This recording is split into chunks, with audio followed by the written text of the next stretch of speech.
Good morning, student. In this video, I am going to discuss asymptotic notation of an algorithm. Asymptotic notation होता क्या है, हम लोग इस वीडियो में देखेंगे.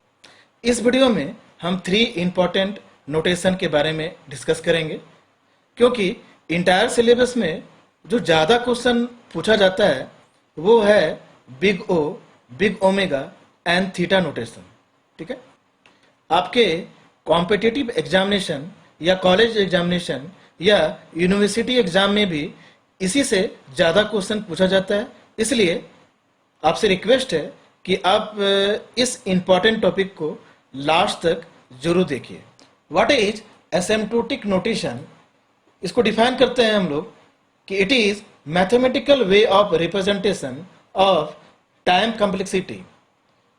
क्योंकि हमने देखा है कि एल्गोरिदम के कंपैरिजन को एनालिसिस करना है तो टाइम कॉम्प्लेक्सिटी से ही कंपेयर कर सकते हैं.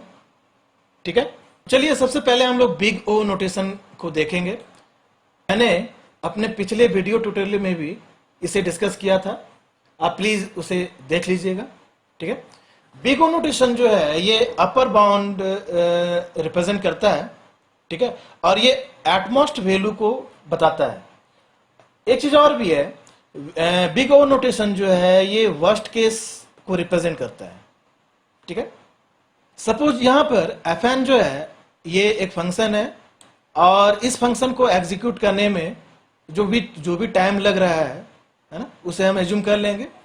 एन नॉट के बाद जो है ये इंक्रीजिंग ऑर्डर में ही जा रहा है. ठीक है, और एन नॉट के बाद में जो जीएन जो ग्राफ है, जीएन का जो ग्राफ है ये हमेशा ही इंक्रीज कर रहा है. ठीक है, तो बिग ओ नोटेशन में एफ एन जो है वो जीएन से हमेशा छोटा ही होगा. ठीक है, यहां देखिए ग्राफ में जो एन जो हम लोगों ने लिया है ये साइज ऑफ इनपुट है. ठीक है, और यहां टी जो हम लोगों ने लिया है ये टाइम है, ये टाइम को रिप्रेजेंट कर रहा है. और एन नॉट जो है ये इनिशियल वैल्यू है.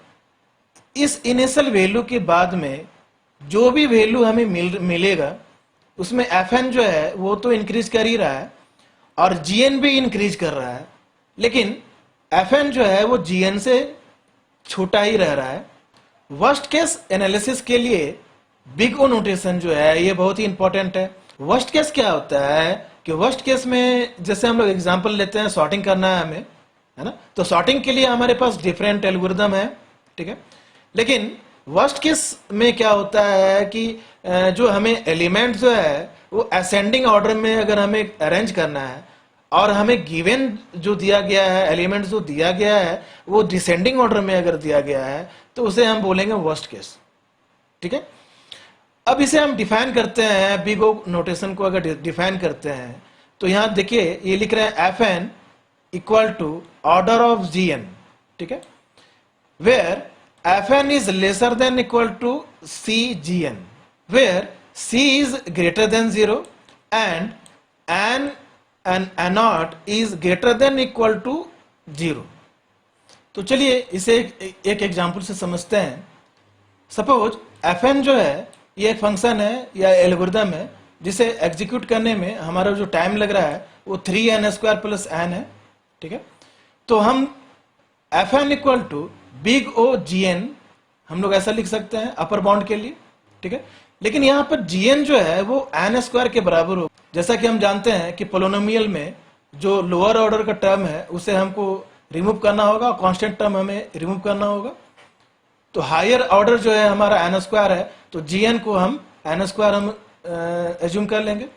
ठीक है, अब यहां पर इस स्टेटमेंट को देखते हुए हम यहां पर लिख रहे हैं 3n² plus n is lesser than equal to cn².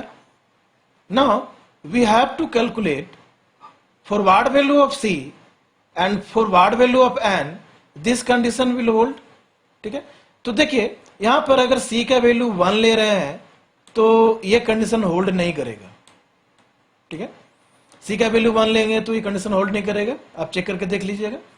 2 के लिए भी ये कंडीशन होल्ड नहीं करेगा. क्यों? क्योंकि यहां पे 3n² है. ठीक है, 3 के लिए भी ये कंडीशन होल्ड नहीं करेगा. तो 3 के लिए क्यों नहीं होल्ड करेगा? क्योंकि 3n स्क्वायर यहां भी मिल रहा है, लेकिन यहां पर प्लस n जो है ये एक्स्ट्रा टर्म जो है जुड़ा हुआ है।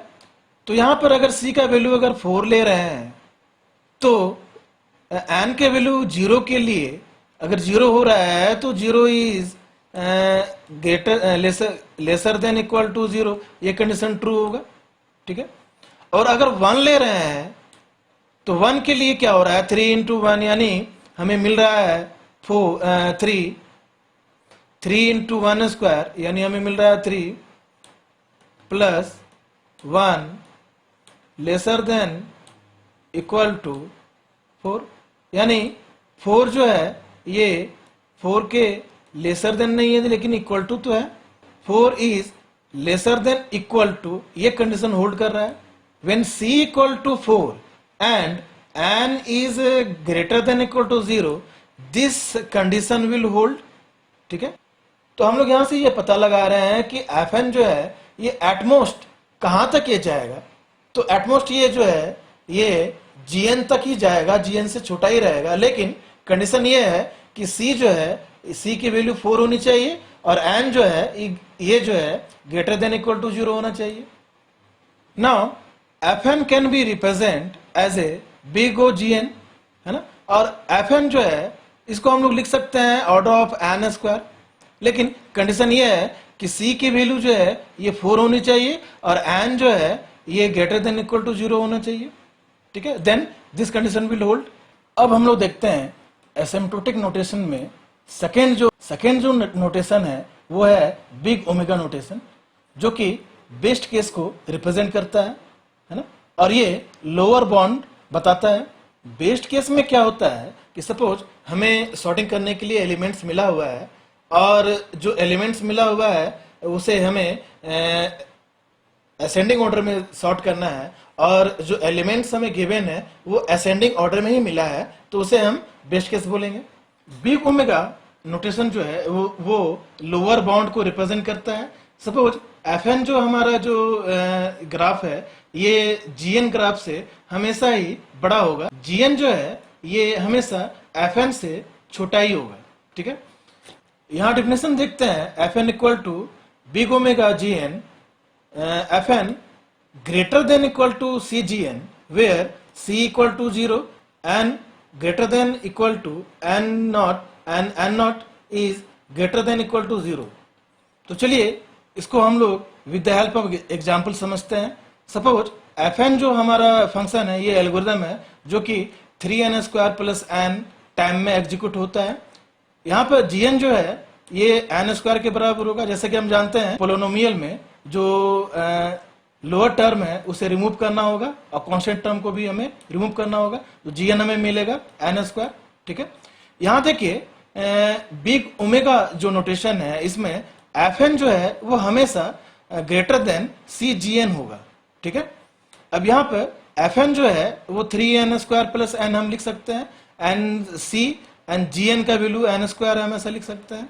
Now we have to find forward value of c and forward value of n, this condition will hold. तो यहां हम लोग चेक करते हैं 1 के लिए ये कंडीशन होल्ड नहीं करेगा, आप चेक करके देख सकते हैं। 2 के लिए ये कंडीशन होल्ड नहीं करेगा। ठीक है, आप चेक करके देख सकते हैं। 3 के लिए ये कंडीशन होल्ड करेगा। तो जब c का वैल्यू 3 होगा तो ये कंडीशन होल्ड करेगा। क्यों?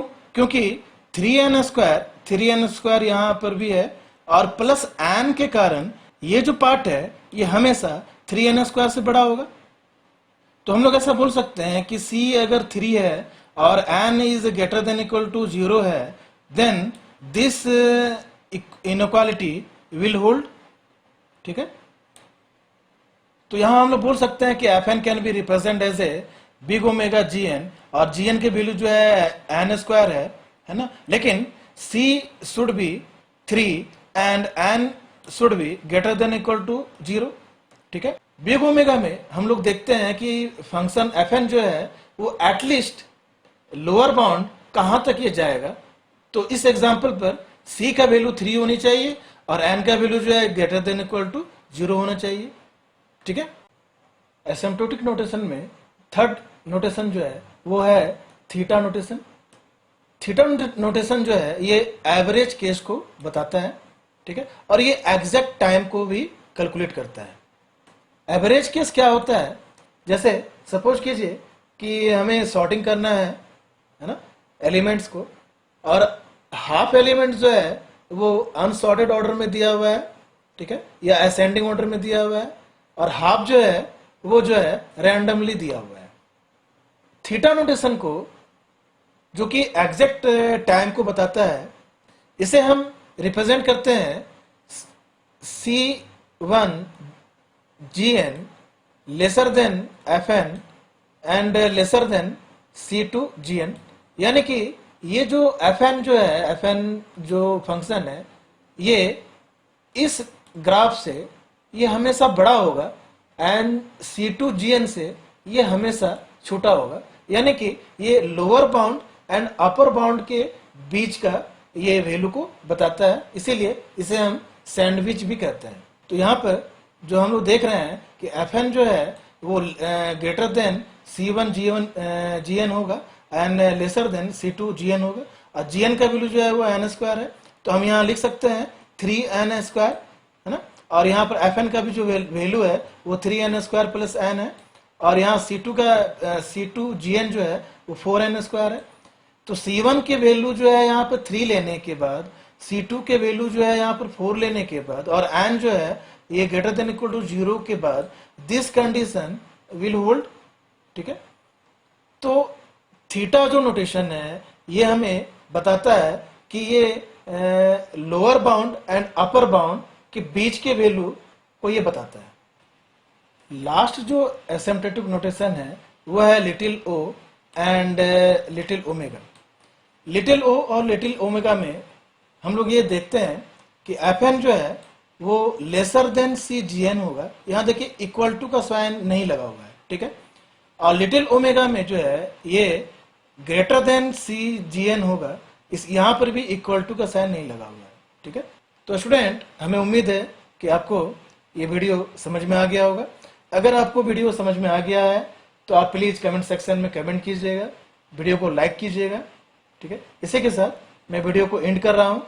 Thank you, best of luck.